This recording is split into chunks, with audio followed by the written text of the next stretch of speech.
Salam jemaat yang terkasih, salam sejahtera, salam semangat, salam sehat di dalam Kristus Yesus Tuhan kita. Hari ini kita akan belajar satu kebenaran firman Tuhan yang terambil dari kitab Filipi pasal 4 ayat yang ke-8. Firman Tuhan berkata demikian, jadi akhirnya saudara-saudara, semua yang benar, semua yang mulia, semua yang adil, semua yang suci, semua yang manis, semua yang sedap didengar, semua yang disebut kebajikan dan patut dipuji, pikirkanlah semuanya itu. Saudara, judul Message of Hope kita hari ini adalah kuasa pikiran. Saudara, ayat yang barusan kita baca adalah sebuah nasihat yang sangat penting bagi kita. Karena kenapa? Hal itu mengingatkan kepada kita untuk mendasari pikiran kita dengan hal-hal yang positif. Saudara perlu ketahui bahwa ketika Paulus menulis surat ini, ia tidak sedang dalam keadaan baik-baik saja. Karena ketika Paulus menulis surat kepada jemaat di Filipi, ia sedang ada di dalam penjara, saudara. Paulus mungkin punya segudang alasan sebenarnya untuk mengeluh. Ya kan? Punya segudang alasan untuk kecewa dengan orang lain, kecewa dengan temannya, bahkan mungkin saja kecewa dengan Tuhan. Atau paling tidak saudara, Paulus bisa saja untuk sementara waktu off atau berhenti dari pelayanan. Karena kondisinya sedang dalam penjara, sedang dalam keadaan sulit, sedang dalam kesusahan yang luar biasa. Tetapi saudara, Paulus tidak membiarkan pikiran-pikiran negatif menguasai pikirannya. Bahkan dia menolak untuk terjebak, untuk kemudian berhenti dari pelayanan. Justru Paulus, ya saudara, memberikan ungkapan-ungkapan sukacita, dorongan, semangat kepada jemaat yang dilayaninya. Paulus terus menggugah hati orang-orang percaya supaya terus berpikir positif, apapun mungkin keadaannya, apapun mungkin situasinya, sekalipun kenyataan berbeda dengan harapan. Saudara, Paulus terus membakar semangat orang-orang percaya untuk terus berpikir positif. Saudara yang terkasih, sadar atau tidak bahwa ternyata keberhasilan yang kita capai, yang kita raih, sangat tergantung daripada cara pandang atau pikiran kita. Ternyata ada keterkaitan atau hubungan yang sangat kuat.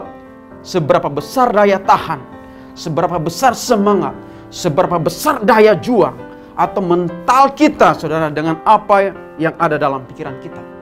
Seringkali pikiran-pikiran negatif justru menjadi penghambat bagi kita untuk mengalami peningkatan, untuk mengalami kemajuan di dalam hidup ini. Bahkan banyak orang yang seringkali mengukur dirinya terlalu rendah di dalam pikirannya. Ada orang berkata begini, siapakah saya? Saya bukan siapa-siapa. Ya kan? Saya dari keluarga yang sangat sederhana, keluarga miskin. Ya kan? Saya tidak mungkin bisa melakukan perkara sehebat itu. Pendidikan saya begitu rendah, mungkin hanya lulus SD. Tetapi saudara, kalau kita berpikir positif, ya saudara, kita akan mengalami kemajuan. Orang-orang yang begitu pesimis seperti begini, saudara, tidak akan mengalami kemajuan. Bahkan membuang-buang kesempatan yang sebenarnya Tuhan sediakan di depan mata mereka. Tuhan tidak menghendaki kita menjadi orang pesimis dalam hidup ini, saudara. Amin. Sebuah ayat di dalam Amsal pasal 23 ayat 7 berkata begini, seperti orang yang membuat perhitungan dalam dirinya sendiri, demikianlah ia. Di dalam versi King James berkata, for as he think in his heart, so is he. Seperti apa yang kita pikirkan, demikianlah kita, saudara. Bahkan pepatah Latin pernah berkata seperti gini, kenyataan yang kita alami dalam hidup ini sangatlah berkaitan erat dengan gambaran yang jelas yang ada dalam pikiran kita. Bahkan Ayub pernah berkata di dalam Ayub pasal 3:25, karena yang kutakutkan itulah yang menimpa aku, dan yang kucemaskan itulah yang menatangi aku. Lihatlah saudara bahwa betapa pikiran itu menguasai kita. Pikiran kita bisa menentukan apa yang akan kita raih, apa yang akan kita capai ke depan. Apakah membuat kita maju atau mundur tergantung daripada apa yang ada dalam pikiran kita. Amin, saudara.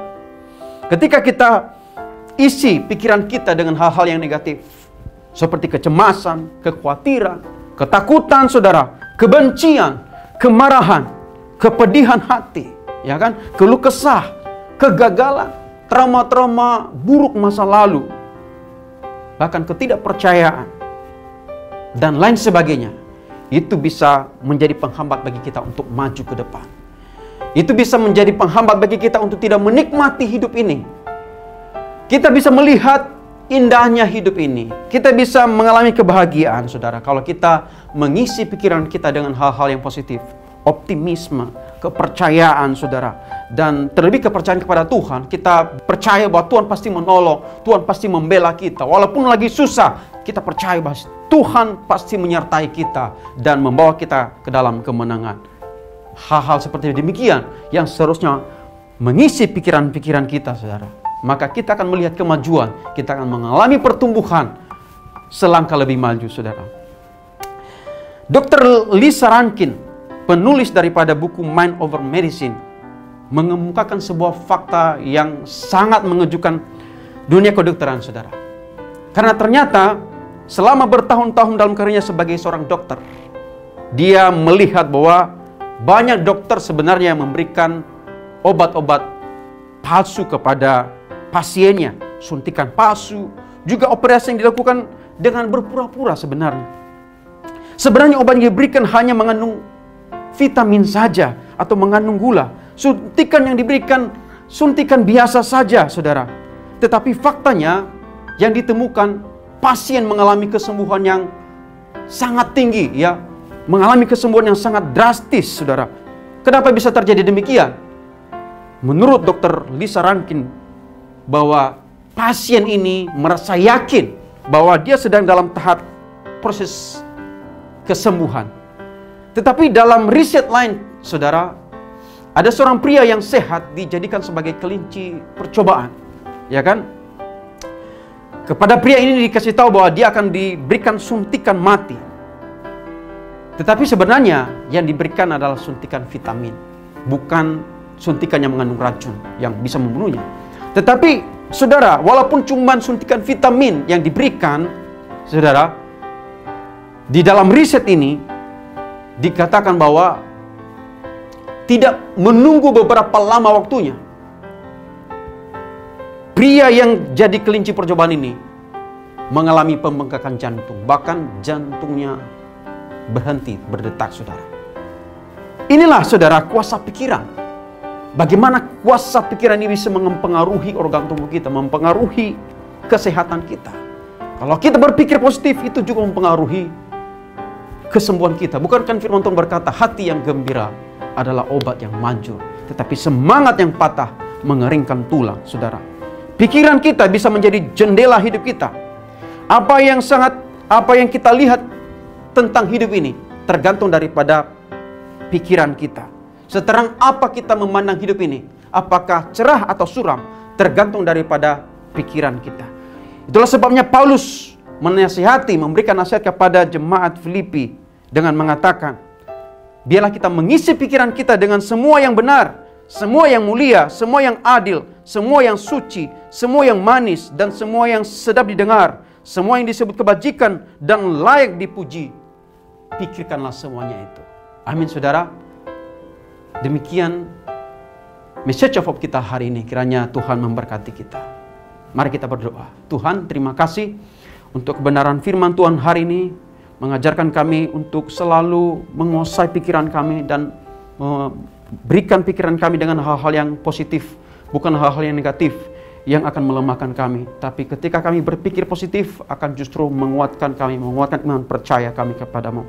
Tuhan, Engkau tolong jemaat Tuhan hari ini supaya selalu berpikir positif dalam keadaan apapun Tuhan. Bahkan dalam keadaan sulit sehebat apapun, kami tetap berpikir positif. Bapa, terima kasih, di dalam nama Yesus kami berdoa dan mengucap syukur. Haleluya. Amin.